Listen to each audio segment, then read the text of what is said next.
Hey everyone, and welcome to this explainer.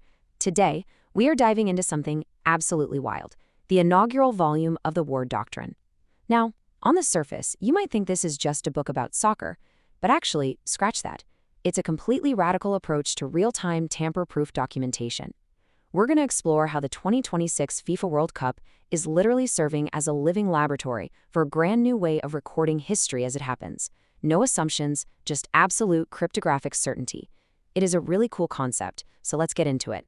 So here's our roadmap for today. We'll start with a living batch record, move into the reconstruction principle, and then break down the three-tier Hitler doctrine. After that, we'll look at the 48-team WC26 structure, dive into the Estadio Azteca opener, and finally, wrap up with the sign-off ceremony. Basically, we're going from the super abstract philosophy of data right down to the visceral reality of that opening match. All right, let's kick things off with Section 1, a living batch record.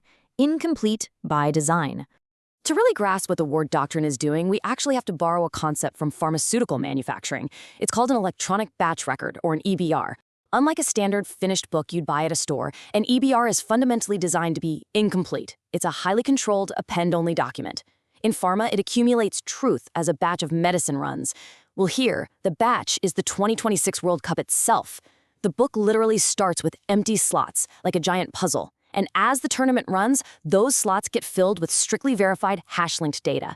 It can't be complete before the batch begins. Its very incompleteness is what makes it so honest. I love this quote because it perfectly captures that whole living laboratory vibe. Reading this book today is reading the history of an outcome in motion. If you open this document on day one, you're just looking at placeholders. You are literally witnessing history being written as the tournament unfolds. Every single match day, new data gets appended. And the crazy part? None of the existing content is ever overwritten. Even mistaken event rows stay on the record. Corrections are just added as new rows referencing the old ones. It really is an outcome in motion. Moving right along to Section 2, the reconstruction principle. Trust through provenance. Now, this is a massive shift in how we usually think about facts. The source material spells it out perfectly. Nothing is trusted because it happened. Everything is trusted because it can be reconstructed. We're stripping away all assumptions here.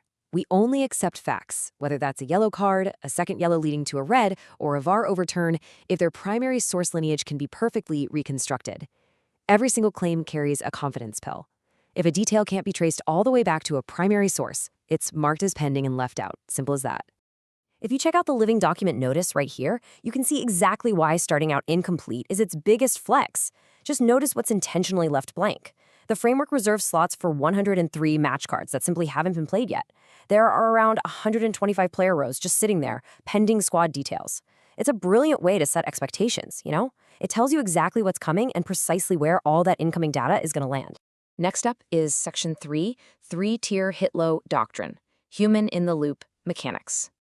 So the source calls this the Kork-Ban-Hittel doctrine. That's human-in-the-loop. The real magic here is the structured latency. When the AI detects an event on the pitch, it doesn't just autonomously decide it's a fact. No way. Instead, a Level 1 operational human reviewer has a maximum of 90 seconds to verify it against the referee's on-field signal before it becomes a permanent part of the record. 90 seconds. If there's some kind of dispute, it gets kicked up to a Level 2 senior reviewer, who has up to 6 hours to cross-reference the IFA Bayer laws of the game. And then finally, a Level 3 audit happens weekly to verify the provenance of the entire batch. This governance frame lays out the whole journey beautifully, showing exactly how a referee blowing a whistle turns into an undeniable, publishable truth. The event happens on the field at latency 0. Bam. The AI surveillance layer picks it up in under 5 seconds. Then, our L1 reviewer signs off within that 90-second window. And finally, the system executes a synchronous SHA-256 hash sealing. The end result? A mathematically verifiable audit row that you can confidently blast out to public storytelling services, like social media. All right, let's look at the actual playing field in Section 4, the 48-team WC26 structure, the ultimate stress test. 48 teams. That is an entirely unprecedented scale. We're talking 12 groups of 4, making this the largest World Cup in history by team count. Trying to capture the full scope of disciplinary events across that many squads, well, it requires exactly the kind of bulletproof, scalable system we were just talking about. And put this into perspective for a second. Those 48 teams are going to generate 104 individual matches. That's 72 group stage games and 32 knockout matches, all crammed into a wildly intense 39-day period. For the war doctrine framework, that means 104 separate match slots need to go from pending to live to mathematically sealed in real time as the chaos unfolds. Oh, and let's add one final layer of logistical craziness to the mix: 3 host countries. The tournament is spread across the USA, Canada, and Mexico. That's the first 3-country co-hosting setup in World Cup history. You've got 16 distinct stadiums, totally different climates, massive altitude swings, and crazy travel burdens. All of that contextual intelligence has to be preloaded right into the batch record before the very first whistle even blows. Which brings us perfectly to Section 5, the Estadio Azteca opener, grounding the data on the pitch. Right here on the prototype match card, we see the Group A opener confirmed, Mexico versus South Africa, kicking off at 1900 UTC on June 11, 2026. In the world of our living document, this match card right here is slot number 1. The very second this game starts, the entire electronic batch record springs to life. And you have to consider the sheer historical weight of this venue, Estadio Azteca in Mexico City. It's going to be 60 years old at kickoff. It is literally the only stadium in history to host 3 World Cup opening matches, having done it back in 1970 and 1986. Plus, it introduces a huge variable for our data tracking: the altitude. Sitting at 2,200 meters above sea level, it creates the largest altitude swing in a single tournament in World Cup history when you compare it to the final in New Jersey. As the source notes point out, this creates intense narrative stakes, especially for South Africa having to adapt to that CONCACAF altitude right out of the gate. Finally, let's wrap up with Section 6, this sign-off ceremony, finality and proof. So, how does this whole living document officially lock down?